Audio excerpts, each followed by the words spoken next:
Χαίρετε, ονομάζομαι Πάτερ Γαβρίλ, είμαι μοναχός. Παλαιότερα βρισκόμουν στο YouTube με το όνομα Όθων Ηλιάδης, όπως μερικοί από εσάς μπορεί να γνωρίζετε, και με διάφορα άλλα ψευδόνυμα.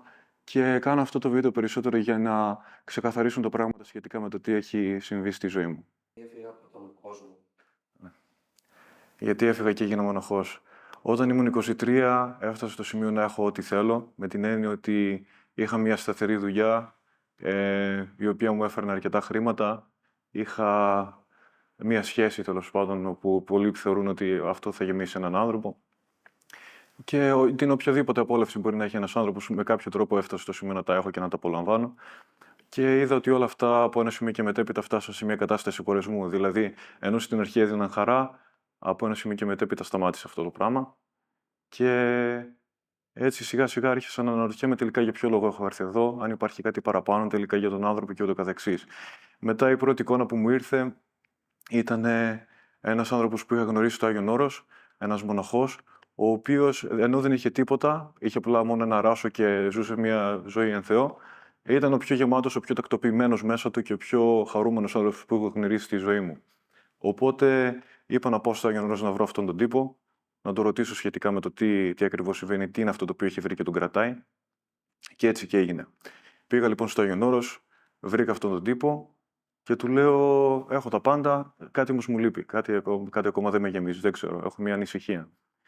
Και αυτός μου άνοιξε την καρδιά του και μου εκμυστηρεύτηκε κάτι το οποίο δεν το είχε πει σε κάποιον άλλον. Και αυτό ήταν ότι όταν ήταν σοκιουριτάς, όταν ήταν λαϊκός, δεν είχε ούτε αυτό σχέση με τον Θεό. Ήταν απλά ένα σοκιουριτάς. Ζούσε τη ζωή του κανονικά, ναι, αλλά πήγαινε σε πάρτι, ήταν σε αυτή την κατάσταση, τα ζούσε όλα. Κάποια στιγμή λοιπόν έγινε σοκιουριτάς και γνώρισε έναν τύπο, ο οποίος του έδωσε ένα κουμποσκίνη και του είπε: μπορείς να λες καμιά φορά και αυτή την ευχή, Κύριε Σου Χριστέ, λέει, θα σε βοηθήσει πολύ. Γενικά, λέει, καθαρίζεται ο άνθρωπος από τα πάθη του, ζύγες, φόβους, τέτοια. Όλα αυτά μπορεί να τα πάρει. Βοηθιέται πολύ ο άνθρωπος με αυτά. Τέλος πάντων, του το έδωσε το κουμποσκίνη και αυτός δούλευε νύχτα. Πήγαινε σε κάτι βάδιες νυχτερινές, 11 η ώρα με 7 το πρωί. Τέλος πάντων, πήγαινε εκεί. Και κάποια στιγμή είδε ότι είχε το κομποσκίνη πάνω του και λέει: ας δοκιμάσω αυτή την ευχή να δούμε τι είναι αυτό το πράγμα. Και ξεκίνησε ένα κόμπο, Κύριε Σου Χριστέ ελέησον. Δεύτερος κόμπος, Κύριε Σου Χριστέ ελέησον. Κύριε Σου Χριστέ ελέησον. Και το πρώτο πράγμα που παρατήρησε είναι ότι μόλις ξεκινούσε να λέει την ευχή, ο νους του έφευγε σε σκέψεις όπου να είναι. Δεν μπορούσε να σκεφτεί τίποτα. Και τον έπιασε ένας καλός εγωισμός και λέει: ωραία, θα προσπαθήσω. Αυτό έγινε μετά από καιρό. Την παρατούσε συνέχεια την ευχή. Δοκίμαζε λίγο, την παρατούσε. Του φαινόταν ανοησία.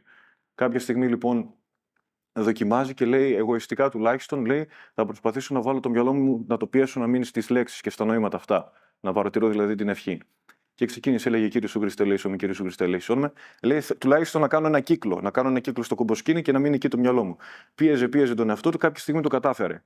Και το πήγε έτσι εγωιστικά και λίγο το ξεκίνησε στην αρχή με τακτική αυτό, να προσπαθώ να μείνει εκεί πέρα ο νους μου, λέει.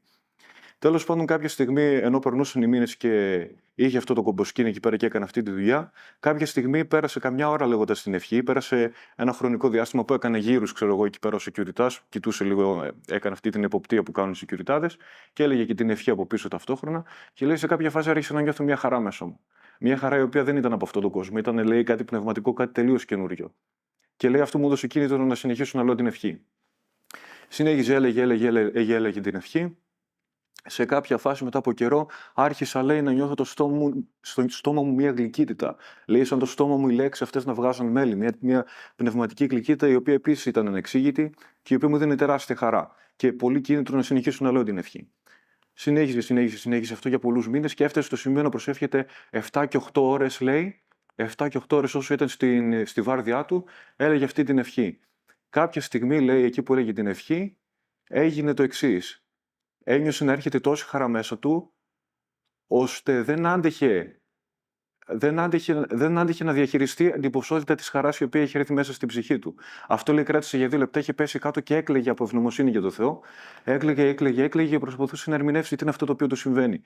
Και λέγοντας αυτά σε μένα, μου άνοιξε αυτό το παράθυρο ότι υπάρχει τελικά κάτι το οποίο, φέροντας το σε εφαρμογή, δηλαδή την ευχή, την προσευχή και όλα αυτά, μπορεί να ανοίξει αυτός ο πνευματικός κόσμος, ο οποίος είναι άπειρος και ακόρεστος. Δηλαδή, αυτή η χαρά και όλες αυτές οι απολαύσεις τις οποίες θα λάβω από εκεί πέρα δεν θα έχουν τον κορισμό τον οποίο είχαν οι άλλες απολαύσεις οι οποίες γνώρισα στον κόσμο, το φαγητό και ούτω καθεξής, όλα αυτά που δοκιμάζουμε όλοι μας. Και έτσι μου έγινε το κλικ και λέω: πάω κι εγώ στο Άγιον Όρος, τα αφήνω όλα, να δοκιμάσουμε αυτόν τον τρόπο ζωής, να δούμε υπάρχει όντως αυτό το οποίο λένε ή όχι. Περιληπτικά, μέσα σε 6 μήνες, αφού του βρέθηκα στο Άγιον Όρος, αυτό που ήθελα να μου απολυθεύτηκε. Με την έννοια, εγώ επειδή ήμουν πολύ ορθολογιστής, πίστευα ότι αυτά εδώ ψυχολογικά πράγματα θα είναι τώρα με τα κομποσκίνη και με αυτά. Λίγο το πλασίμπο, λίγο το ένα, λίγο το άλλο. Έρχεται αυτή η χαρά. Αλλά τελικά αποδείχτηκα λάθος. Και όλα αυτά τα πράγματα τελικά είναι μυστήρια του Θεού, τα οποία δεν μπορώ να ερμηνεύσω ακόμα και τώρα. Με πολύ απλά λόγια, όλα τα όσα μου είπε αυτός ο άνθρωπος ήταν αλήθεια και επαληθεύτηκαν με τον τρόπο που ο Θεός ήθελε να τα επαληθεύσει όλα αυτά. Αν θα το κάνεις για πάντα. Αν θα το κάνω για πάντα. Εύχομαι ο Θεός να μου δώσει τη δύναμη να πεθάνω ως μοναχός, να κλείσω τη ζωή μου ως μοναχός. Αλλά αυτό είναι πάντα στο χέρι του Θεού. Πολλοί, ενώ προσπάθησαν να μείνουν μοναχοί μέχρι το τέλος της ζωής τους, δυστυχώς, είτε λόγω πειρασμού, είτε διότι ήταν στα σχέδια του Θεού για ταπείνωση, δεν τα κατάφεραν. Εγώ εύχομαι όταν θα έρθει η ώρα να φύγω από αυτόν τον κόσμο και να με βάλουν στο χώμα, να με βάλουν με το ράσο. Αυτή είναι η ευχή μου και αυτό θα παρακαλούσα και για τους υπολείπους να εύχονται για μένα. Ναι. Έγινε ξαφνικά. Έγινε ξαφνικά, ναι. Έγινε σε περίπου. Πήγα μία φορά στο Άγιον Όρος, είδα αυτόν τον άνθρωπο, βγήκα έξω. Και πριν βγω, μου λέει να ξανάρθεις ένας μοναχός. Και λέω: αν είναι θέλημα Θεό, θα ξανάρθει. Μου λέει: είναι θέλημα να ξανάρθεις. Σε ένα μήνα ξαναπήγα. Και όταν με είδα εκεί πέρα ο ίδιος μοναχός, μου λέει: φαίνεσαι σκεπτικός, λέει. Μήπως φαίνεσαι προβληματισμένος, σαν κάτι να ψάχνεις. Θες μήπως να μιλήσεις με τον γέροντα της Μονής? Και λέω: ναι, θέλω, γιατί έχω το λογισμό να γίνω μοναχός. Και πήγα να μιλήσω με τον γέροντα της Μονής. Του λέω: γέροντα, έχω δοκιμάσει τα πάντα στη ζωή μου. Και τίποτα δεν με γεμίζει. Ψάχνω κάτι παραπάνω. Ψάχνω αυτό το οποίο θα με γεμίσει και πνευματικά. Αυτό το οποίο θα μου δώσει να καταλάβω για ποιο λόγο έγινε άνθρωπος, για ποιο λόγο ήρθα εδώ πέρα στη ζωή. Και λέω: δεν σκέφτηκα ποτέ τον εαυτό μου να κάνει οικογένεια και να προχωράει προς αυτόν τον δρόμο. Το σκεφτόμουν όμως πολλές φορές ως μοναχό, ως κάποιον ο οποίος ψάχνει το πνευματικό κλπ. Ο μένος λογισμός μου ήταν μήπως είναι ενθουσιασμός. Εμένα με ενδιαφέρει να μου πούνε: είναι ενθουσιασμός αυτό, ή όντως θέλει ο Θεός να γίνει αυτό το πράγμα, να γίνω μοναχός? Και με φέρανε σε έναν άλλον γέροντα, ο οποίος ήταν ανώτερος αυτού, ήταν ο γέροντας του ιδίου, ο οποίος είχε έρθει και μου λέει, του είπα ακριβώς τα ίδια, ότι δοκίμασα τα πάντα και ότι τίποτα δεν με γέμιζε έξω στον κόσμο και ότι δεν σκέφτομαι επίσης να κάνω οικογένεια.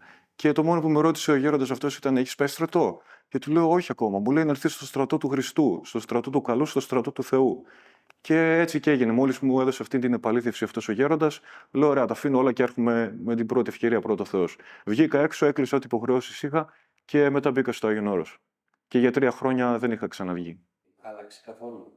Πάρα πολύ, άλλαξε τελείως η κοσμοθεωρία μου. Από εκεί που ήμουν τελείως ορθολογιστής, ενώ ήμουν πολύ δύσπιστος και δεν ήθελα να πιστέψω, ο Θεός, βλέποντας την προαίρεσή μου, μου έδειξε πράγματα τα οποία με βοήθησαν να καταλάβω ότι υπάρχει κάτι το οποίο εμείς δεν βλέπουμε. Είναι πέραν του υλικού κόσμου, το οποίο ο άνθρωπος μπορεί να το γνωρίσει μέσα από τα μυστήρια της Εκκλησίας. Δηλαδή, αν κάποιος θέλει να γνωρίσει όλα αυτά, αρκεί να δείξει την καλή του προαίρεση στο Θεό. Ακόμα και αν δεν πιστεύει στο Θεό, το να κλείσει τα μάτια και να πει: εσύ που έφτιαξες τα πάντα, αν υπάρχεις, δεν ξέρω αν υπάρχεις, είμαι δύσπιστος, είμαι λογικός, είμαι ορθολογιστής. Αν υπάρχεις, δώσου μου ένα σημάδι, βοήθησε με να σε γνωρίσω. Βλέποντας αυτήν την προαίρεση, αυτομάτως ο Θεός, γι' αυτό το ένα βήμα θα κάνει 1000 για μας. Οπότε άλλαξα πάρα πολύ λοιπόν, λόγω του ότι όλος ο ορθολογισμός μου πετάχτηκε με πολύ αβίαστο τρόπο, δίχως να το θέλω. Ήμουν σε αυτό το φάσμα και με βοήθησε ο Θεός να καταλάβω ότι υπάρχει κάτι ακόμα το οποίο δεν βλέπουμε. Τα βίντεο και η μουσική σε επηρέασαν. Όλη αυτή η ζωή που έκανα προηγουμένως. Ενώ ήταν τελείως αντίθετη ζωή, τελείως αντίχρηστη ζωή που έκανα στο παρελθόν, με βοήθησαν πάρα πολύ διότι κατάλαβα τη ματαιότητα όλων αυτών. Δηλαδή, ενώ πήγαινα τελείως αντίθετα και δεν είχα καμία σχέση με την Εκκλησία, όταν μπήκα μέσα σε στο κομμάτι του μοναχισμού, με βοήθησε να καταλάβω ότι σίγουρα αυτό που έψαχνα δεν ήταν σε όλα αυτά τα οποία δοκίμασα εκεί και είναι τελικά εδώ πέρα, στην προσευχή, στη σχέση μου με τον Θεό και στο να γνωρίσω τον εαυτό μου βαθύτερα και να προσπαθήσω να αποβάλω όλα τα πάθη και οτιδήποτε μπορεί να στεναχωρεί τους συνανθρώπους με τον Θεό. Φίλοι και τα λοιπά. Η στάση του μοναχού απέναντι στην ζωή και στα όσα είχε πίσω του είναι το να τα αφήσει όλα στο Θεό. Δηλαδή, όταν κάποιος μπαίνει στο μοναστήρι, συνήθως προσπαθεί να μην έχει και τόση επαφή. Δηλαδή, δεν θα τα λες κάθε μέρα και με τους φίλους και με τους γονείς σου. Περισσότερο τα αφήνεις στο Θεό. Δηλαδή, κάνεις προσευχή για αυτούς, εύχεσαι για αυτούς και για όλον τον κόσμο να είναι καλά, να τους φωτίζει ο Θεός, να τους φυλάζει από το πονηρό και από το κακό. και το αφήνεις περισσότερο σε να έχει μια πνευματική υπόσταση. Και όταν ο Θεός βλέπει αυτή τη διάθεση, δηλαδή το ότι βγάζω εγώ το δικό μου χέρι και ζητάω τη βοήθεια από σένα να επέμβεις και να βοηθήσεις αυτούς τους ανθρώπους, επεμβαίνει με πολύ αγάπη και με τεράστια ισχύ. Και όλα αυτά τα θαύματα μετά φέρουν περισσότερη πίστη και στον μοναχό και στους ανθρώπους οι οποίοι βρίσκονται εκεί. Κοινώς έχω επαφή με τους ανθρώπους αυτούς, αλλά περισσότερο θέλω να τα αφήνω όλα αυτά στον Θεό. Να τους βοηθάει περισσότερο ο Θεός παρά εγώ. Διότι η βοήθεια που μπορώ να δώσω εγώ είναι λογική και ελάχιστη μπροστά στα όσα μπορεί να κάνει ο Θεός δια της προσευχής και της αγάπης. Στην αλλαγή. Μεγαλύτερες δυσκολίες στην αλλαγή. Γενικώς αυτό το πρώτο πράγμα που γίνεται εκεί πέρα στο μοναστήρι, ο άνθρωπος δίνει 3 υποσχέσεις όταν πάει να γίνει μοναχός. Το πρώτο είναι η παρθενία, ότι έρχεται να ζήσει στην παρθενία. Δηλαδή δεν μπορεί να έχει γυναίκα και δεν μπορεί να συμμετέχει σε τέτοιες δραστηριότητες οι οποίες έχουν να κάνουν με τα υπογάστρια πάρθη, όπως τα λέγουμε. Το δεύτερο είναι η ακτιμοσύνη, δηλαδή ο μοναχός δεν του ανήκει τίποτα, δεν του ανήκουν ούτε τα ράσο που φοράει, δεν σου ανήκει τίποτα.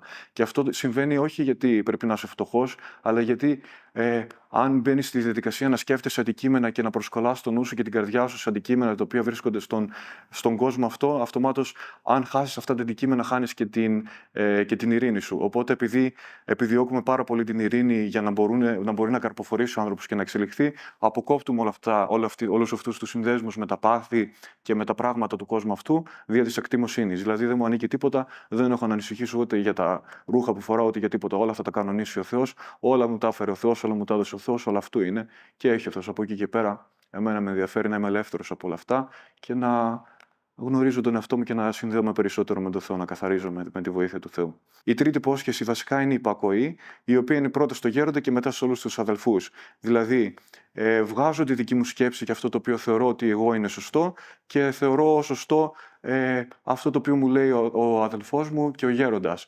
Αυτό βοηθάει πάρα πολύ στο να διαλυθεί το εγώ, το οποίο δημιουργεί τα περισσότερα προβλήματα και τα περισσότερα πάθη και το περισσότερο πόνο στον κόσμο αυτό. Όλη η αδικία και όλο το κακό που προέρχεται από αυτό το εγώ. Και όλα αυτά τα τρία πράγματα μαζί, όταν μπαίνει ο μοναχός και τα υπόσχεται και τα προσπαθεί να τα φέρει σε εφαρμογή, είναι αυτά τα τρία θεμέλια τα οποία το βοηθάνε να καθαριστεί από τα πάθη του και να αγιαστεί. Και εκεί πέρα είναι το μεγαλύτερο κομμάτι της δυσκολίας. Να τα βάλει με τον εαυτό του στην ουσία, με τον παλαιό εαυτό και να χτίσει τον νέο άνθρωπο. Αυτά τα λίγα ήθελα να αφήσω σε εσάς για τώρα. Από εκεί και πέρα για ένα χρονικό διάστημα θα είμαι διαθέσιμος. Ό,τι ερωτήσεις έχετε και ό,τι θα θέλετε να συζητήσουμε, ίσως μπορούμε να το κάνουμε από εδώ πέρα. Σας ευχαριστώ και να με συγχωράτε για ό,τι στραβό έχω κάνει στο παρελθόν και σας έχω στεναχωρήσει ή σας έχω σκανδαλίσει ή σας έχω λυπήσει με τον όποιο τρόπο. Καλή δύναμη, ο Θεός να σας σκεπάζει όλους. Αμήν.